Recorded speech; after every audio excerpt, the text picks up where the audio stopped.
Ed here, back at the bench.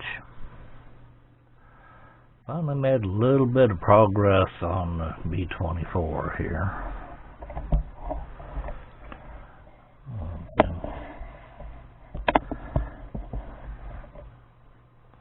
working on the bombs. So let's see if we can see them. 3 decals on each, plus the yellow stripe. 2 different size bombs there. I have 6 in the forward bomb bays, 3 on each side. Let's see, what are those? The 500 pounders, or 3 of them. And then the 1,000 pounder, 2 of them in the rear bay. I'll just have these set in here for now. There's a 1,000 pounder set in the aft bay.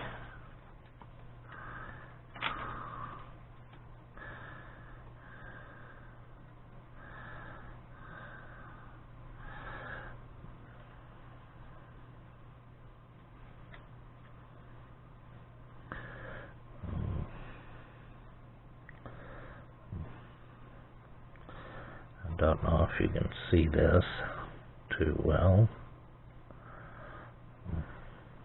The photo etch fuses, at least on a couple of bombs. Couldn't do them on all because my eyes and allergies and everything just aren't there right now. Anyway. Just about have them on one side here. So, alright, that's about as far as I've gotten so far. I was gonna do a little reading out of this. Give you a little history of the bird I'm doing. Teggy Ann. This magazine is not around anymore. I do have it scanned in and gave people links to it already.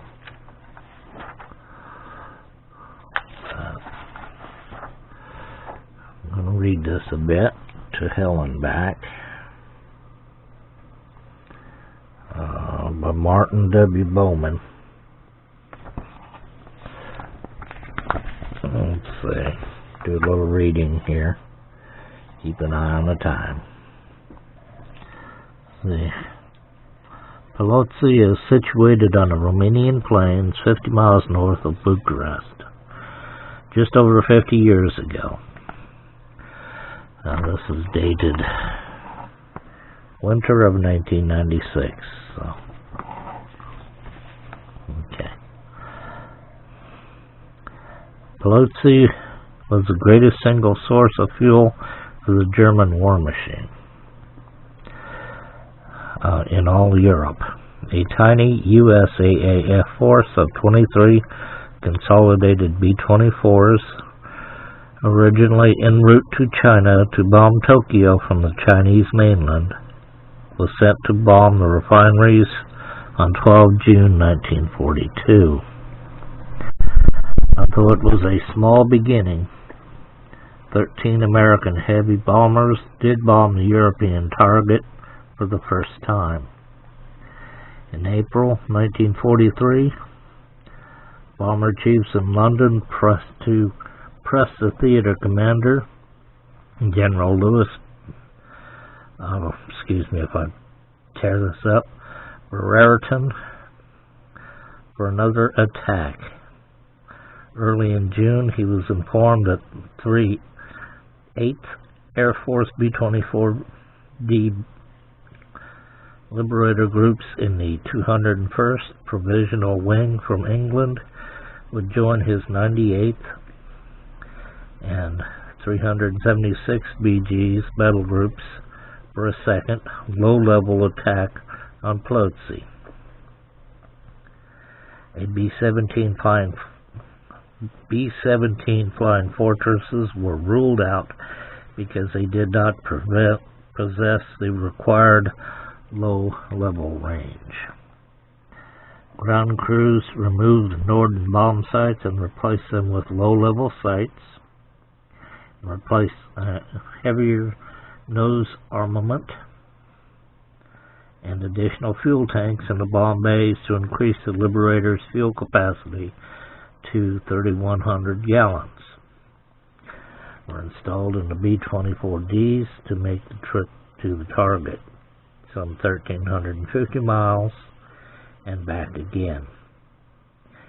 In East Anglia, the 44th Flying 8 Balls, the 93rd Traveling Circus, and the 389th Scorpions began flying low-level practice mission at less than 150 feet.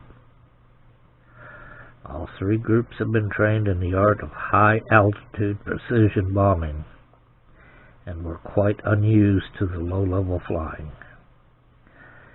The 389th, which only arrived in Norfolk in mid-June, lost a B-24 in a mid-air collision on 25 June. On 30 June, 124 Liberators flew to bases at Benghazi, Libya, for Operation Statesman. On 5 July, Liberators took off on their first of 10 missions in support of the Italian campaign. Most were flown without escorts, and the losses were heavy. The rush of missions meant that some crews quickly racked up enough to complete their tour. Bill Cameron, the pilot of Buzz and Bear and the 44th Bomb Group, recalls, after missions to Messina, Catania,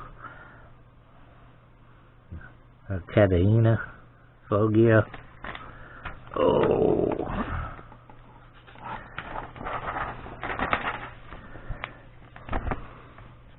and Naples, I completed my required 25 in a borrowed ship, the Susie Q, over Rome in 19 Italy.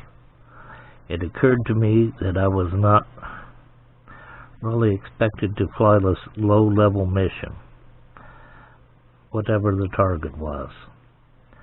But I was swept up in the preparation for it primarily out of loyalty to my crew, and perhaps some curiosity at what that caused me to want to see it through. We plunged under low-level formation practice over the dry Libyan desert for almost 2 weeks.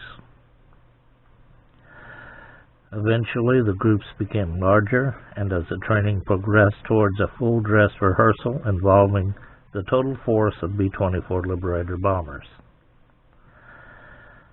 On 6 July, Barrington was told his 5 group commanders that a low-level daylight attack would be made on Plotzy to achieve maximum surprise and ensure the heaviest possible damage in the first attack.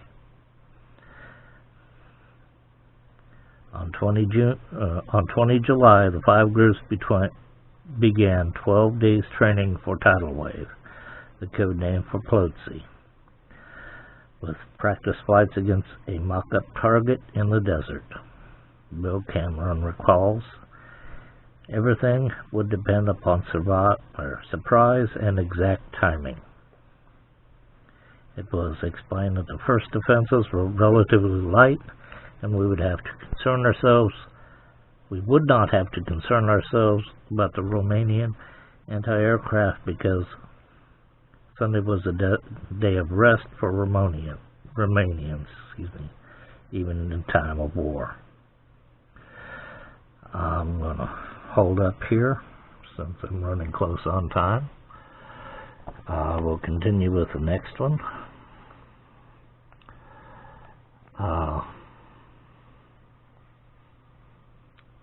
Till then, Everybody have a wonderful day.